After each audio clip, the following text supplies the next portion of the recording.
Saludos a todas las personas que se están conectando a esta edición de Trabajo Social para ti. Mi nombre es Elba Betancourt Díaz y les doy la bienvenida a este espacio del Colegio de Profesionales del Trabajo Social de Puerto Rico, que tiene como objetivo promover la educación sobre el rol del trabajo social en diversos ámbitos. En el día de hoy dialogaremos sobre la violencia de género, específicamente los casos de feminicidios y de desapariciones. Para conversar sobre este tema me acompaña la profesional del trabajo social y directora ejecutiva del Observatorio de Equidad de Género de Puerto Rico, la colega Stephanie Figueroa. Bienvenida y gracias por estar aquí y por, ¿verdad?, proponer que tratáramos este tema en este espacio. Gracias a ustedes, a los compañeros y compañeras del colegio y a todas las personas que están sintonizando esta conversación. Bueno, comencemos rapidito. Stephanie, ¿qué es el Observatorio de Equidad de Género? Pues el Observatorio de Equidad de Género es una organización sin fines de lucro que fue desarrollada por una coalición de organizaciones feministas y de derechos humanos aquí en Puerto Rico. Y esto nace ante la preocupación que había por el aumento de violencia de género después de los huracanes Irma y María, que fueron, ¿verdad?, para septiembre del 2017. Y esa falta de respuesta, a nivel de servicios y seguimientos, particularmente las estadísticas, ¿verdad?, que ofrecían las diferentes agencias de gobierno o que precisamente no se ofrecían esos datos. Así que en el 2019 cobró forma con el liderato de la licenciada María Dolores Tati Fernos, que en paz descanse. Y desde ese momento, ¿verdad?, hemos contado con una junta de directoras muy especial porque son compañeras, colegas, amigas de diferentes organizaciones feministas en Puerto Rico que tienen mucha expertise trabajando precisamente lo que es la violencia de género. Así que nuestra junta pues la compone Coordinadora Paz para la Mujer, Taller Salud, la Organización Puertorriqueña de la Mujer Trabajadora, Matria, Intermujeres, Kilómetro Cero, la Pastoral de Mujeres y Casa Juana Colón, que, ¿verdad?, fueron precisamente las que comenzaron a desarrollar y a establecer los cimientos de lo que es nuestro trabajo, que tiene como misión pues el analizar y monitorear todas las condiciones de vida que viven las mujeres, niñas y las personas trans en Puerto Rico para generar datos muy importantes, hacer recomendaciones de la política pública y fiscalizar esa respuesta del Estado para abordar las violencias y las inequidades que vivimos, ¿verdad?, por género. Así que todo lo que hacemos lo hacemos basado en cuatro pilares bien importantes, lo que es el monitoreo de datos, la investigación, la educación y las alianzas. Así que de alguna manera el proyecto y la organización nace en base a una carencia que había precisamente de acceso a la información y obviamente la situación tan alarmante de violencia de género y feminicidios que comenzó, ¿verdad?, a tomar mayor notoriedad posteriores a los huracanes Irma y María, que sabemos históricamente que luego de que viene o que azota un desastre natural en Puerto Rico y en el mundo, estas violencias se disparan. ¿Cuál es la metodología que ustedes utilizan para trabajar estas investigaciones y tener estos datos? Pues nosotros, ¿verdad?, utilizamos el protocolo de investigación de muertes violentas de mujeres y personas trans por razones de género. Así que utilizamos como base lo que son datos abiertos, que típicamente son datos que salen en la prensa, ¿verdad? Que son datos que obtienen todas las personas que trabajan en estos medios y muchas veces, ¿verdad?, alimentada con la información que les provee la policía y otras entidades gubernamentales. Así que nosotros nos dejamos llevar por estos datos abiertos y los vamos recopilando. Y bien importante, ¿verdad? Cuando tenemos la oportunidad, triangulamos esos datos. Así que lo que hacemos es que esos datos abiertos que salen en prensa y que son datos públicos, los triangulamos con fuentes oficiales. Y esto, ¿verdad?, es una estrategia aceptada para aumentar la validez de los datos y la rigurosidad científica. Así que por eso es bien importante de nosotras como organización poder tener acceso a esas fuentes de datos oficiales para poder triangular los datos. La realidad es que no necesariamente siempre tenemos el acceso, ¿verdad? Y eso es una, ¿verdad? Un Un factor reto. que posiblemente, ¿verdad? Es un reto, pero hemos tenido, ¿verdad? Diferentes conversaciones con organizaciones que de alguna manera u otra nos proveen, ¿verdad? La información para nosotros poder hacer esa triangulación. Así que contestando la pregunta, la metodología es una enfocada en lo que son los datos abiertos y obviamente utilizamos el método científico precisamente, ¿verdad? Para sistematizar esa recopilación de información y hacer el análisis y la interpretación de los datos que nosotros vamos obteniendo a través del tiempo. Entonces, precisamente hablando de datos, ¿cuáles son los datos, las estadísticas más recientes en cuanto a feminicidios en Puerto Rico y los tipos de feminicidios que ustedes dan cuenta, ¿verdad? Que ustedes especifican en los resultados y los informes trimestrales, ¿verdad? Que sé que ustedes publican en las redes sociales y en su página web. Pues me parece importante, ¿verdad? Poder compartir lo que es la definición de feminicidio, porque usualmente las personas entienden que un feminicidio es igual que un asesinato, y no es así, ¿verdad? Nuestro enfoque es un enfoque en salud pública, no es un enfoque penal.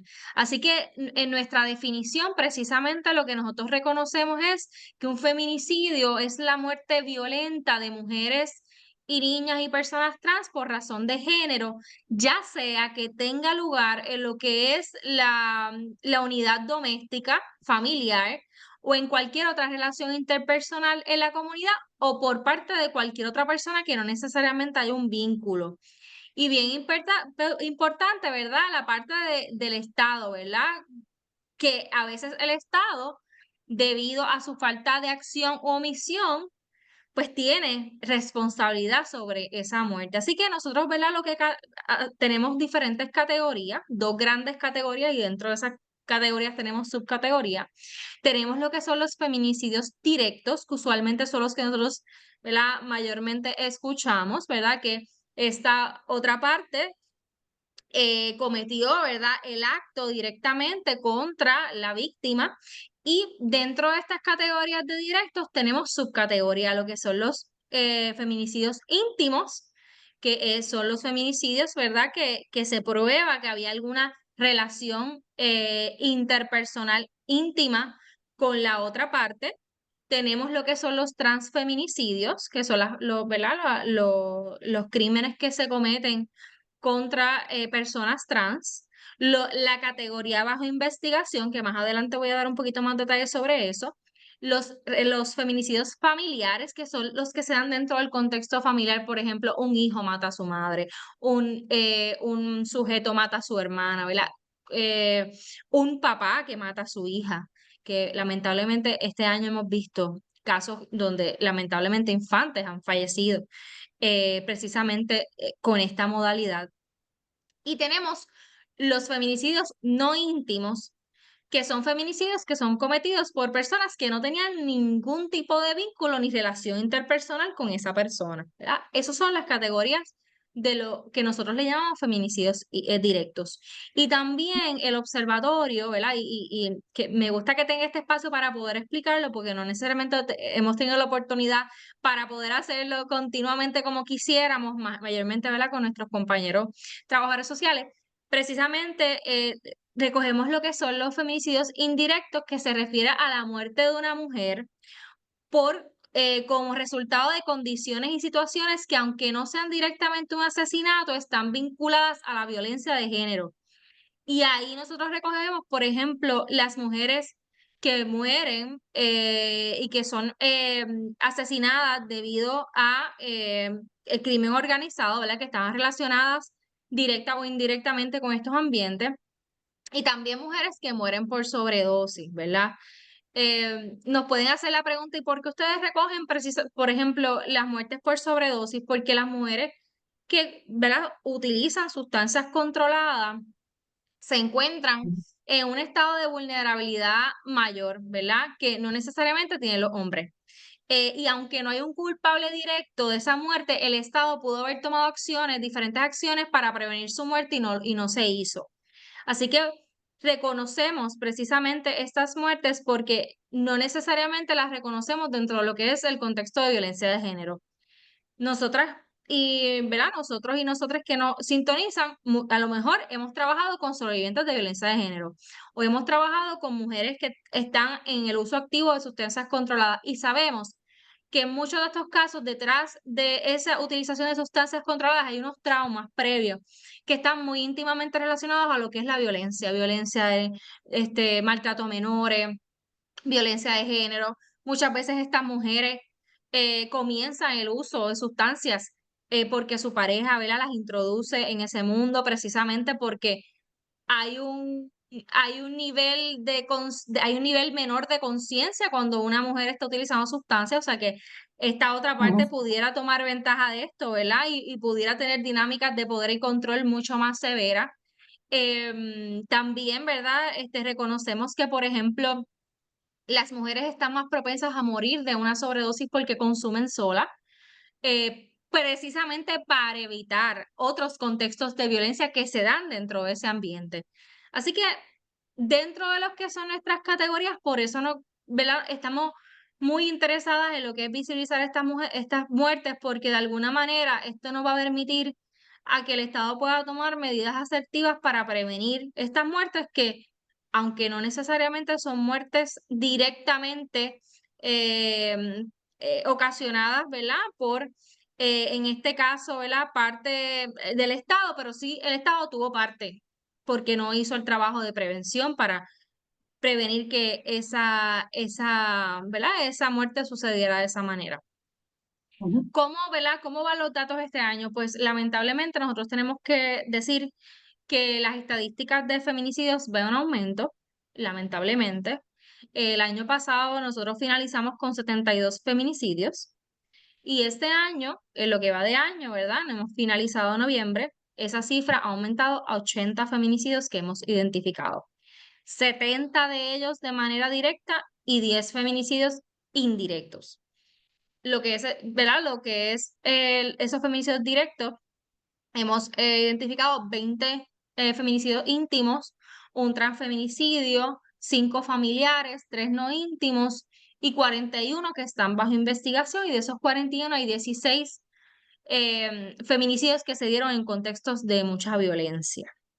Esta cifra nos preocupa precisamente porque esos son los familiares que están esperando que de alguna manera hay un esclarecimiento de su caso o identifiquen algún sospechoso para que ellos puedan, ¿verdad?, cerrar de alguna manera ese ciclo.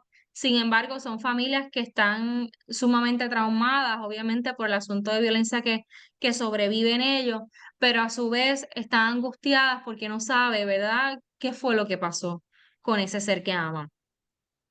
En el caso de los feminicidios directos, hemos identificado 10, 8 relacionados al crimen organizado y 2 mujeres, ¿verdad?, por sobredosis. Datos importantes y que nos lleva a la reflexión precisamente sobre la magnitud del problema es que de los feminicidios íntimos, 10 han sido feminicidios suicidios, así que luego que el feminicida comete el acto se quita la vida. Hemos visto y hemos experimentado un aumento en la utilización de armas de fuego de un 30% que estamos en el 2019, finalizamos, ¿verdad? Estamos ahora en el 2024 con un 87% luego de que se haya dado esa flexibilización en el acceso a armas de fuego, así que eso es una cifra que realmente nos preocupa. 73 casos de intentos de feminicidio, de los cuales 57% han sido con armas de fuego también. Y donde estos intentos de feminicidio también han involucrado menores de edad. Así que son datos que nos alarman. Nosotros reconocemos que esto no ¿verdad? No son números, son personas, son seres ujú. humanos que se les privó, que se les quitó la vida de vivir una vida de libertad, alcanzando su máximo potencial y lamentablemente, ¿verdad? No van a tener esa oportunidad. Así que los datos nos están revelando que lo que se ha hecho no necesariamente ha funcionado y que necesitamos medidas asertivas para poder atender este problema de manera urgente. Y claro que hablamos y nombramos a esa persona que desafortunadamente murió, mas sin embargo también se quedan unas familias, unos hijos, unas hijas, madres, padres, hermanos, con unas heridas abiertas, ¿verdad? Son sobrevivientes también de esa violencia, víctimas sobrevivientes, ¿verdad? Pero el dolor queda ahí y el proceso de sanación larguísimo, incluso. Ayer escuchaba a algunas hablar en una actividad que estuve y decían pues que el proceso va a ser para siempre, ¿verdad? El proceso de Ujú. sanar la muerte de esa mujer amada que perdieron. Entonces, has hablado de que no ha sido suficiente lo que se ha hecho de parte del Estado. Sabemos que durante la administración del actual gobernador se instituyó un estado de emergencia por violencia de género en enero de 2021. Eso está ya por expirarse, ¿verdad? Cuando él termine su cuatrienio, acaba, ¿no? Ese estado de emergencia, digamos, digo, así el decreto, ¿no? Porque sabemos que la Ujú. violencia de género va a seguir ahí.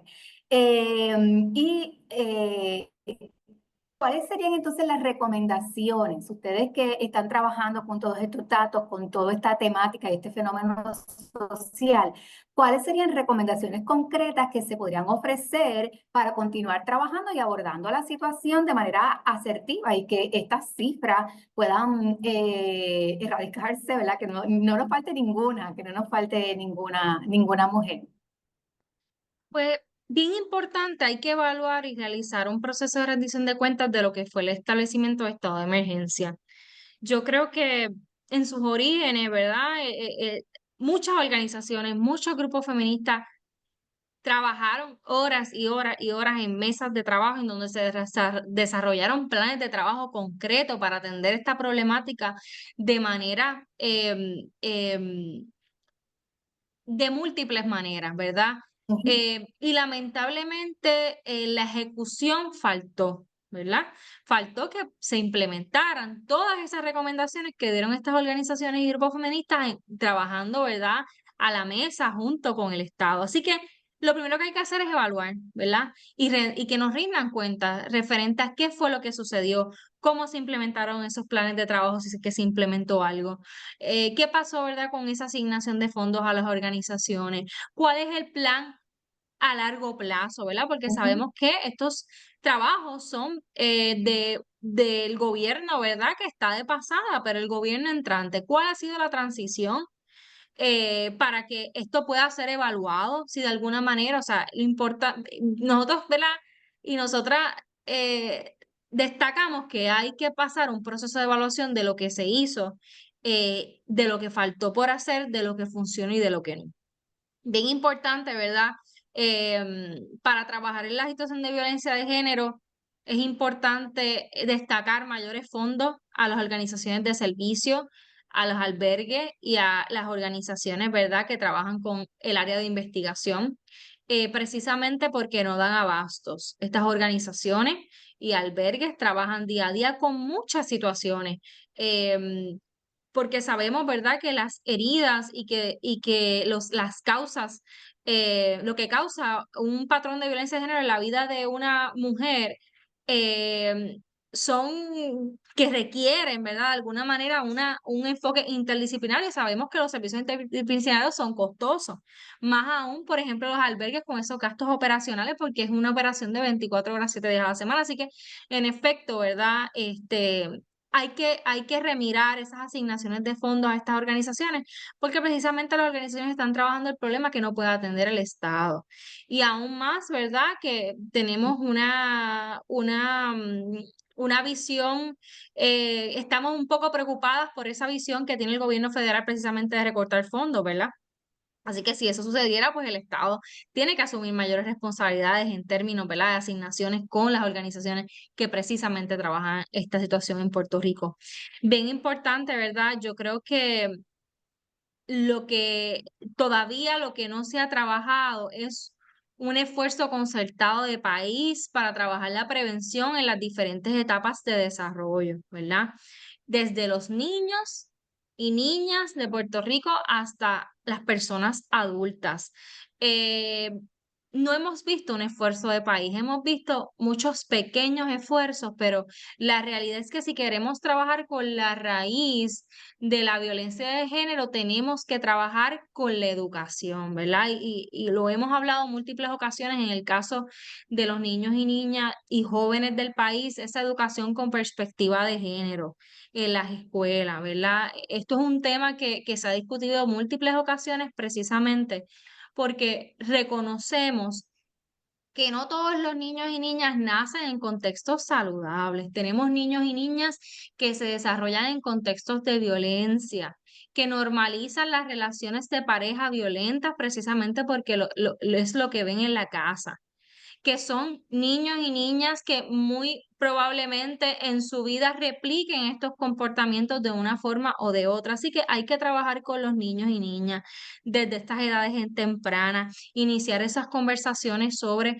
los estereotipos, ¿verdad? Por género, los derechos humanos, hablar del consentimiento, de la autonomía corporal, de la responsabilidad de nuestras acciones, ¿verdad? Precisamente porque estos son los resultados que vamos a ver a largo plazo. Pero también hay que trabajar con la prevención de violencia de género también en edades adultas. Cuando vemos nuestras estadísticas y nuestros datos de este año, nos hemos dado cuenta que hay un aumento de casos de feminicidio en adultas mayores de 50 años.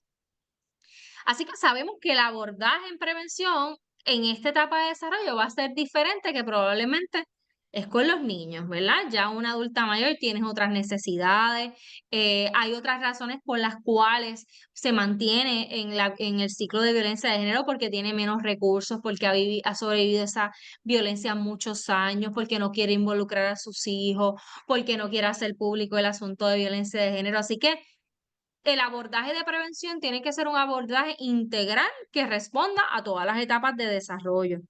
Bien importante, ¿verdad? El acceso a unas mejores oportunidades de vida, oportunidades de vivir dignamente en este país. Vemos que la mayor parte de las mujeres jefas de familia viven bajo los niveles de pobreza, que no tienen una vivienda digna, que no tienen un trabajo con un salario y una remuneración digna. Así que es importante verla trabajar también con esas condiciones de vida que precisamente son violentas contra las mujeres y niñas del país. Em, Bien importante, y sé que muchos de los compañeros y compañeras trabajadores sociales están viendo ese activismo y defensa. También es importante precisamente para seguir visibilizando este problema, porque en la medida que nosotros continuemos abriendo espacios en donde podamos dialogar acerca de este problema, estamos denunciando precisamente que tenemos un problema de salud pública que no está siendo atendido correctamente por parte del Estado. Al contrario, lo que ha hecho es invisibilizarlo. Llevamos años sin una procuradora de las mujeres en turno, o sea que eso nos dice cuáles son las prioridades del país. Así que nuestro trabajo es seguir trabajando en ese activismo y esa defensa eh, para que nosotros podamos denunciar que las mujeres y niñas en este país, en sus hogares particularmente, lejos de ser su entorno seguro, están viviendo y sobreviviendo en entornos de mucha violencia. Stephanie, no, precisamente estás hablando de ese rol de nosotros y nosotras los profesionales del trabajo social. ¿Qué otros conocimientos, saberes, acciones asertivas podemos tomar como profesionales del trabajo social para trabajar en los diferentes niveles de intervención, ¿verdad? Porque estamos en ese nivel individual cuando tenemos que atender una víctima sobreviviente o a sus familiares, pero también estamos insertadas en comunidades que también son violentas y obviamente, pues ese ya nos has hablado del activismo, que sería más en ese nivel macro de intervención, que está vinculado también con las políticas sociales. Así que, ¿cómo ves al profesional y la profesional del trabajo social haciendo un trabajo para colaborar, ¿verdad?, a la erradicación de la violencia de género en el país?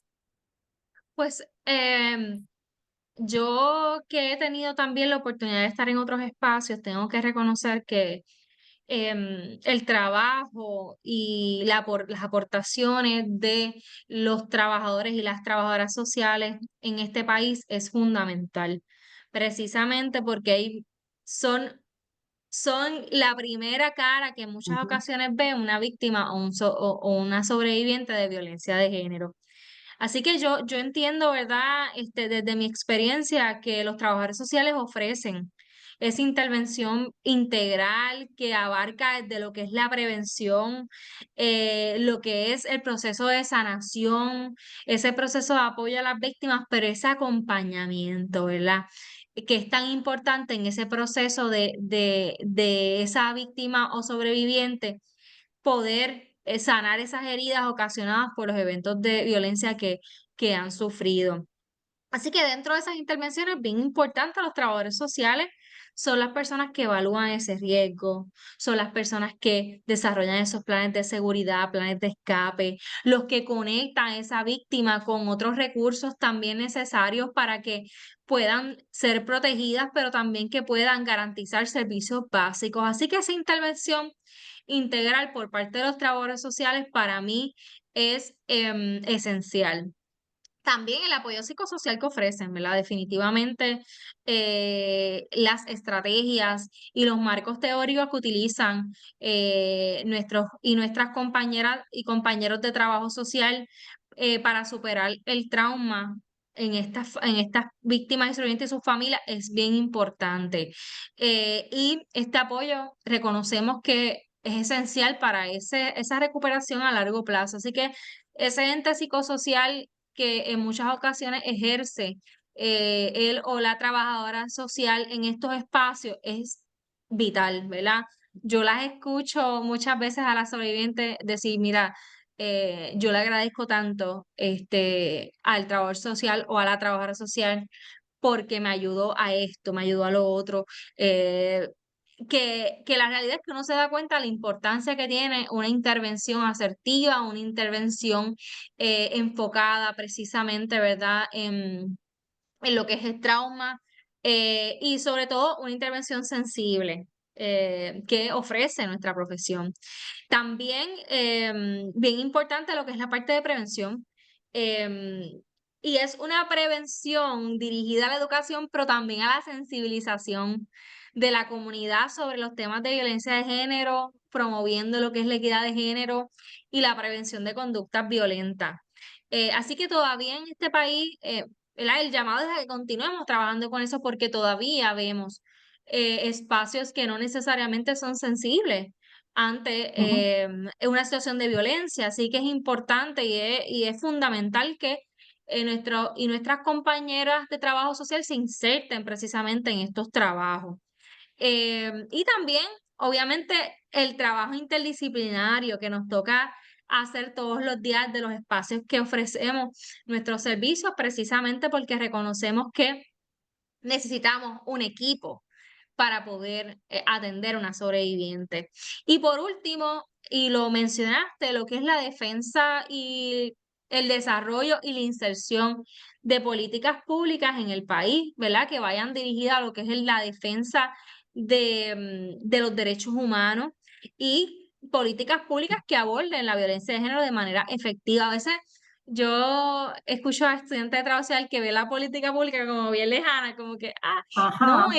es que nosotros y nosotras somos parte de esa política pública y de esa promoción, porque en base a la experiencia que tenemos como trabajadores o trabajadoras sociales, podemos reconocer cuáles son las necesidades y cuáles son los abordajes indicados para poder trabajar problemas de salud pública, como es el tema de la violencia de género. Así que es importante ver esa inserción de los profesionales dentro de lo que es la política pública del país. Estar alerta, estar atentos y atentas. Y de hecho, el colegio es un espacio, ¿verdad? A través de la Comisión Permanente de Legislación a la cual yo pertenezco. Es importante, ¿verdad? Es un espacio que se nos brinda para poder insertarnos también en estos procesos de política social. Así que aquellos que estén y aquellas que estén, colegas interesados, interesadas en insertarse, ¿verdad? En esos procesos de política pública, lo puede hacer a través de ese espacio que nos brinda nuestro colegio, que es la Comisión Permanente de Legislación. Entonces, pasemos a hablar un poquito de las desapariciones, ¿verdad? Solemos hablar de desapariciones como en otros países, ¿verdad? Como si hablamos de desapariciones de mujeres en México, no nos sorprende, ¿verdad? Estamos más acostumbrados y acostumbradas a escuchar estas noticias. Sin embargo, en Puerto Rico también tenemos casos de desapariciones y ustedes las registran. ¿Puedes hablarnos un poquito más de eso? Pues nosotros y nosotras desde el observatorio desde el año 2020 comenzamos a levantar estas estadísticas de desapariciones, precisamente porque no era un dato que tenía la ciudadanía, ¿verdad? Los ciudadanos y ciudadanas escuchaban desapariciones, pero no había un lugar donde compilara esas desapariciones y las apariciones también, ¿verdad? Porque nosotros compilamos Mm. lo que son las desapariciones y a medida que van, ¿verdad? Apareciendo, pues también vamos actualizando nuestros datos para ver, ¿verdad? Cómo fluye esta situación en Puerto Rico. Así que desde el 2020 hasta la actualidad, nosotros hemos identificado que aún tenemos 90 mujeres y menores de edad que continúan desaparecidas. Siendo ¿verdad? Esta cantidad el 45% que corresponde a menores de edad en ese momento de la desaparición. Cuando recogemos los datos, vemos que hay muchas menores que están bajo la custodia del Departamento de la Familia, ¿verdad? Eso es una de los hallazgos que hemos tenido a través del tiempo. Y otro hallazgo que estamos, ¿verdad? Observando y mirando con mucho detenimiento son desapariciones que concurren, ¿verdad? Son menores que desaparecen en más de una ocasión durante el año en curso o si lo comparamos con el año anterior. Obviamente, ¿verdad? Esto levanta muchas preocupaciones, principalmente porque el tener a un familiar desaparecido es una experiencia sumamente dolorosa y traumática. Son familias que todavía están esperando, ¿verdad? A estas mujeres y a estas niñas y que no tienen respuesta, ¿verdad? No tienen respuesta, no se conoce el paradero, no tienen sospechosos identificados en muchos de estos casos. Así que yo creo que es importante que nosotros abordemos este tema, que lo podamos discutir, porque siempre hemos hablado de que Puerto Rico es pequeño y Mm. que em, todos nos conocemos de alguna manera unos a los otros, así que, y una a las otras, así que ciertamente el que tengamos tantas mujeres y niñas desaparecidas al día de hoy es un elemento que nos alarma muchísimo como organización y que yo creo que desde nuestras organizaciones y desde nuestras trincheras de trabajo tenemos que seguir visibilizando porque de alguna manera u otra el Estado tiene la responsabilidad de poder hacer las investigaciones pertinentes que le den luz a estas familias de quién puede ser el paradero de estas mujeres y niñas. De las mujeres que se ha podido investigar y tener información de los casos o incluso que han aparecido, ¿se han podido vincular con eventos y situaciones de violencia de género su desaparición? Pues la realidad es que nosotros, ¿verdad? Desde el observatorio no recogemos esa información, pero sí de lo que fueron mis experiencias previas como trabajadora social en otros escenarios, sí he podido identificar algunos casos de mujeres que son reportadas desaparecidas que la realidad es que están escondidas, ¿verdad? Por decisión propia para protegerse de una situación de violencia. No es la mayoría de los casos, ¿verdad? De mi experiencia, pero sí puedo identificar algunos casos que pudieran estar relacionados con la violencia de género.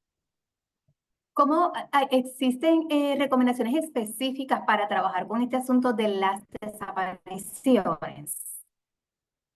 Pues una de las recomendaciones o de las interrogantes que tenemos es cuál es el seguimiento que se les da a estas menores que están bajo la custodia del Estado y que desaparecen. ¿Verdad? Eso es un reclamo bien específico, precisamente porque entendemos y reconocemos la responsabilidad que tiene el Estado ante una menor que ellos son sus custodios, ¿verdad?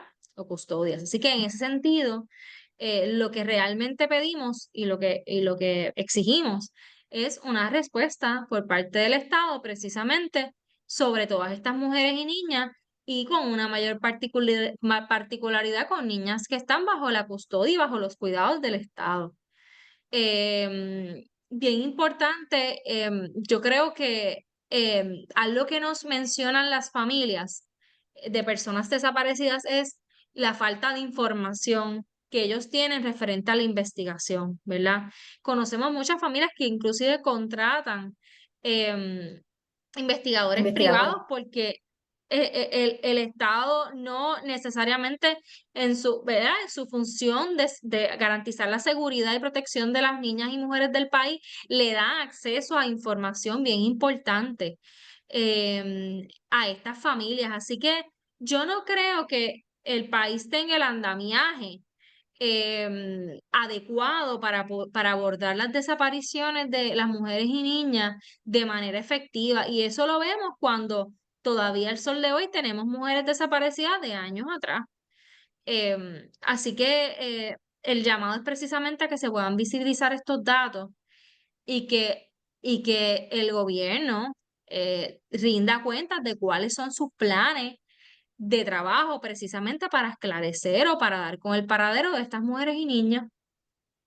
Claro, y hablamos del Estado porque es el Estado quien tiene las herramientas, los recursos, los contactos, las alianzas, ¿verdad?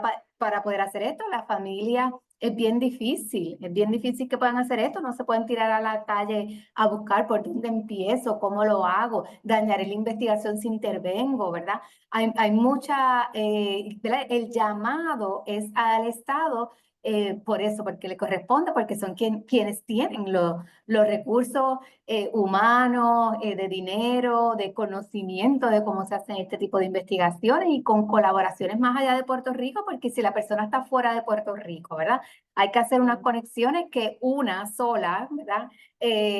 No va a poder hacerlo. Así que por eso es que se hace ese reclamo directo al Estado. Bueno, Stephanie, Claro.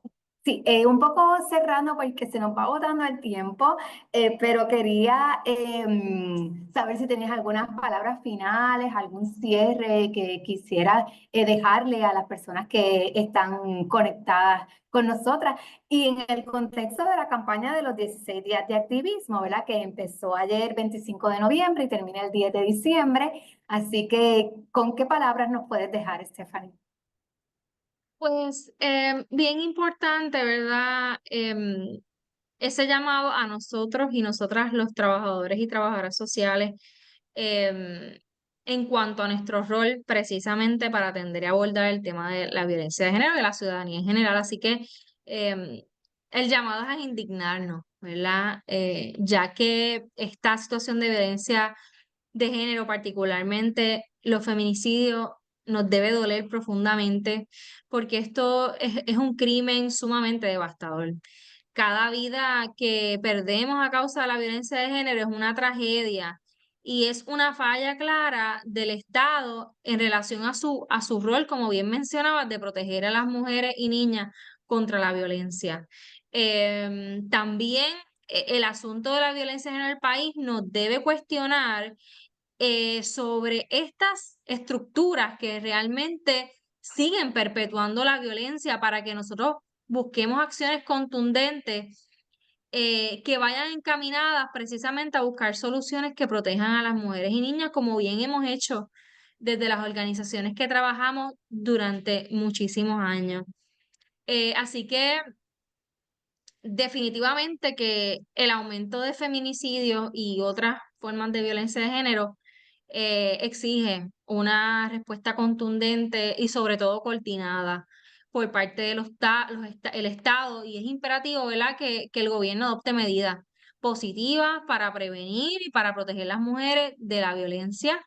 Bien importante castigar a los autores de actos violentos porque la obligación del Estado no simplemente, ¿verdad?, radica en lo moral, sino también en una responsabilidad legal. Y otra vez, ¿verdad?, de los llamados que siempre que tenemos la oportunidad de hacer, precisamente lo hacemos, es ese llamado a esclarecer los casos que están bajo investigación y promover medidas que protejan a estas víctimas y sobrevivientes de violencia de género. Así que yo esperaría que, aunque no hemos visto dentro del plan de trabajo del gobierno en turno, del gobierno que viene, ¿verdad? Ujú. En enero, eh, que no estamos en los planes, ¿verdad? De trabajo y en las plataformas, que remiremos la situación de violencia que vive el país, que los políticos puedan priorizar lo que es la salud y el bienestar y la vida y seguridad de las mujeres, niñas y personas trans del país, que eso sea una prioridad. No puede ir nada por encima de lo que es la vida y seguridad y el acceso digno a servicios básicos de los ciudadanos y ciudadanas de este país. Si tenemos otras prioridades, antes que eso, nada de lo demás va a funcionar. Así que es importante que los políticos de este país puedan mirar esas plataformas de trabajo, que prioricen con este asunto de salud pública y que lo puedan poner como prioridad dentro de sus agendas de trabajo. Y pues nada, a los trabajadores y trabajadoras sociales que sintonizan, siempre me gusta destacar su trabajo, su compromiso, su entrega con estas poblaciones, ¿verdad? Yo creo que el trabajo que ustedes hacen es fundamental, es importante. eh, Ese trabajo de abogacía, ese trabajo de acompañamiento es invaluable. Así que siempre agradecida de todo el trabajo que ustedes hacen todos los días y mi eterna admiración y respeto a ustedes y los profesionales y las profesionales del trabajo social. Y nosotras agradecidas a ti por el trabajo que hacen desde el observatorio, que me parece un trabajo extremadamente necesario ante el vacío de estadísticas que suele haber normalmente desde el Estado, o confusas o inconclusas, ¿verdad? O no miradas en un contexto como hacen ustedes, ¿verdad? Que le dan unas miradas particulares, unas categorías particulares. Así que era un trabajo necesario que hacía falta. Así que gracias a ustedes por estar realizándolo. Y mencionaste algo ahorita que quiero añadir, y es que esos esfuerzos, esas políticas públicas que se desarrollen tienen que estar interconectadas, ¿verdad? Esto es multifactorial, pues entonces hay que desarrollar políticas públicas que atiendan todos los factores, todas las dimensiones, ¿verdad? Que se ven involucradas en la violencia de género. No solamente decir, pues voy a darle más recursos a la policía o voy a darle recursos a tribunales. No, es que más allá de eso, que esta es la parte legal, punitiva, de castigo, hay otros muchos elementos, factores, asuntos que no se están atendiendo adecuadamente, porque es que nosotras queremos prevenir que llegue la policía, que llegue el tribunal, ¿verdad? Lo que queremos es que no llegue allá el asunto y Claro, hacer una prevención primaria para no tener que seguir viviendo esta angustia, ¿verdad? Porque la verdad que se sufren mucho las familias sobrevivientes, sufren mucho las mujeres que han sobrevivido y todos como sociedad, ¿verdad? Porque nos angustia muchísimo a las personas que somos sensibles y empáticas con este tema. Llevamos como que también esa carga, así, y que esa carga y esa angustia nos lleve entonces a organizarnos para claro. exigir al Estado lo que corresponde, ¿verdad? Que cumpla con su rol que le corresponde de protección y seguridad y garantía de esos derechos. Entonces, así que una vez más, gracias, Stephanie, por acompañarnos en esta tarde, pero no quiero que nos vayamos sin decirle a nuestra audiencia, recordarles que estamos en la campaña de activismo contra la violencia de género. Como dije, empezó ayer, así que todavía quedan muchas actividades en estos 16 días a las cuales se pueden unir. Y cómo usted se entera de las actividades, ¿verdad? Ya que es importante decir que estas actividades no solamente son desarrolladas por el colegio, sino que también hay decenas de organizaciones públicas, privadas, comunitarias, que se unen al colegio en esta campaña internacional que se celebra desde el 1991, pero en el colegio, aquí en Puerto Rico, liderada por el colegio desde 2012. Y entonces, pues, ¿cómo usted se entera de las actividades? Pues usted va a la página web, a la página cibernética del Colegio de Profesionales de Trabajo Social de Puerto Rico, cuya dirección es cptspr.org, cptspr.org. O también a través de nuestras redes sociales de Facebook, Instagram, encuentran el enlace para llegar directo a donde está toda la página y toda la información de la campaña. Allí usted va a ver el calendario para que busque la actividad que le interese más, que le quede más cerca, porque no están todas en el área metro, están alrededor de todo el archipiélago puertorriqueño, así que busque aquella que a usted le guste más. También hay virtuales, así que se pueden unir también desde la virtualidad.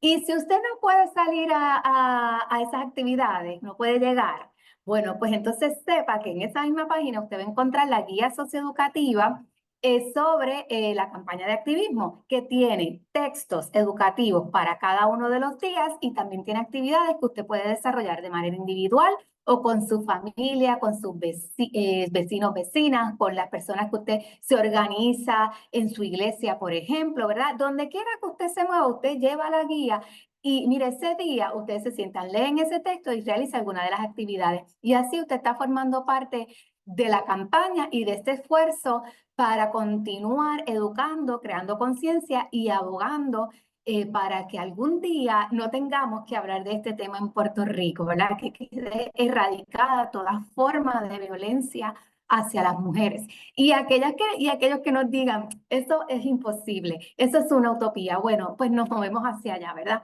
Creemos en las utopías y nos ayuda, ¿verdad? Para continuar haciendo ese labor, porque esa va a ser nuestra meta, es nuestra meta. Así que seguimos enfocadas y enfocados en eso. Así que también les invitamos, les dije que la campaña termina el 10 de diciembre y el 10 de diciembre es el Día Internacional de los Derechos Humanos y celebramos también este día por lo que significa, pero también como cierre de la campaña. ¿Y dónde va a ser esta celebración? Pues va a ser el Festival por los Derechos Humanos que se va a celebrar en el casco urbano de Río Piedras, específicamente en la Casa Cultural Ruth Hernández, a partir de las 2 de la tarde. Y allí vamos a estar en acompañamiento también de otras organizaciones, principalmente también de Amnistía Internacional, que nos apoya en el desarrollo de este festival. Así que hay opciones, hay formas de usted unirse, de continuar aprendiendo y apoyando, ¿verdad? Y colaborando para que algún día este mal social quede erradicado. Agradecemos una vez más a todas las personas que se nos han conectado. Comparta este live también. Es otra forma de continuar educando y llevando el mensaje. Y les esperamos en una próxima edición de Trabajo Social para ti. Que estén todos y todas bien y será hasta la próxima.